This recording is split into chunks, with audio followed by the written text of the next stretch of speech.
So I always assumed that all Beverly Hills children were trained to dine with royalty, the way I was. Prepared for every eventuality. And this is stuff my mother carved into my mental plate. My mother was extremely strict about matters of etiquette. She Manners and etiquette to her were, well, of course, a reflection of her, but it was everything across the board was expected of me to the degree. That would be obviously manners. It would be introductions, eye contact, uh, extreme focus. Again, this is who you're dealing with in the room.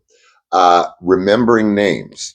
Um, I don't know, more manners, like all the way down to you're supposed to stir your tea in a way that the spoon does not clink the teacup.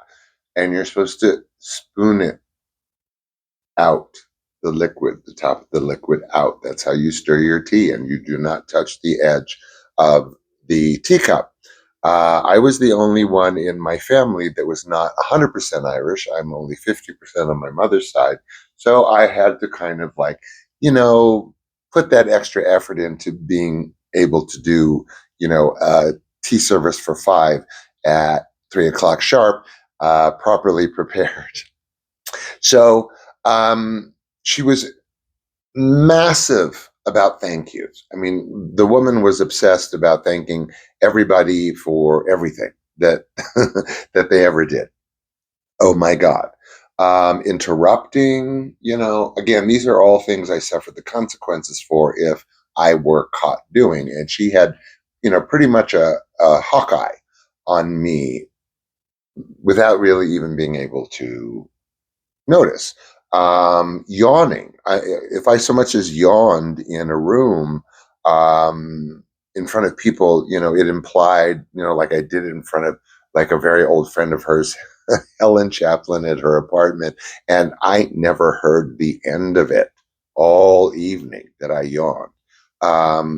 Again, this is how socially aware that she was, and that she drummed into my brain to be socially aware in all circumstances. Like I said, any eventuality, you are prepared. And you're prepared for basically walking into rich, famous homes at any given moment. And you never arrived anywhere empty-handed.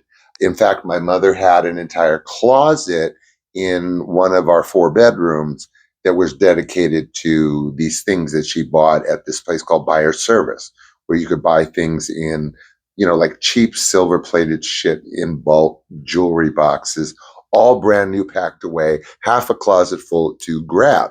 For what?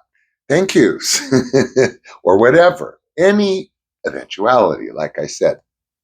So it was anything from a dropped napkin to, if I didn't check behind me before I closed the door that I was walking in or out or sideways through, up, around, so as not to incidentally or accidentally close that door in front of anyone within 10 yards behind me, because that was rude to close a door in someone's face. But I didn't realize until, I don't know, about like 19, when she had her comeuppance with me, that I had basically been trained to be a diplomat at a very young age, trained by nuns in wartime Europe.